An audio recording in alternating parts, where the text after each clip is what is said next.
علی یه دوست مونده میگه که بگیرم خانده کو خانده کیلو کنم بگی قطعی چو ماکرونو همش کیلو کنم بگی میذارم سینه بدم بگیرم یا رای زدم میگیرم با همش از همش مونده میگی در کمال استان رو دیش نیست انا اون رو باشه برام چیکار می‌کنی خمام ماجدا چیام ماجدا بعد خانده رو کیلو کنم بگی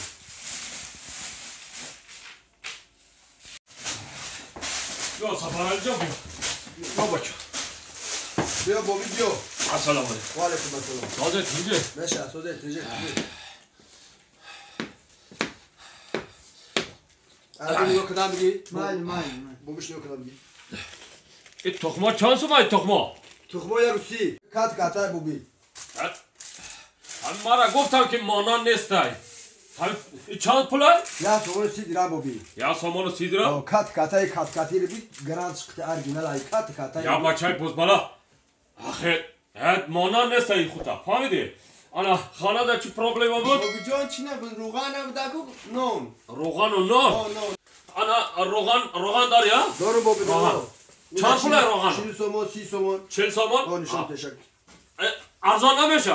نه یک بابی جان ارزان نمیشه بچم نامردی نکو ارزان تر کو نه نه 40 سومن بابی جان بچه همین کارو دمی فقط نامردی دا ها انا نانم داری نه؟ دارم نام چند پولی یا سومن یا سامان؟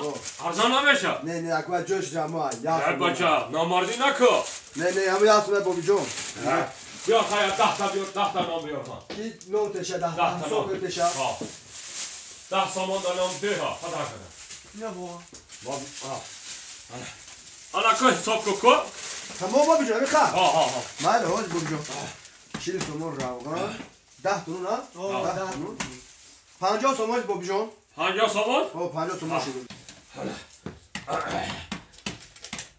انا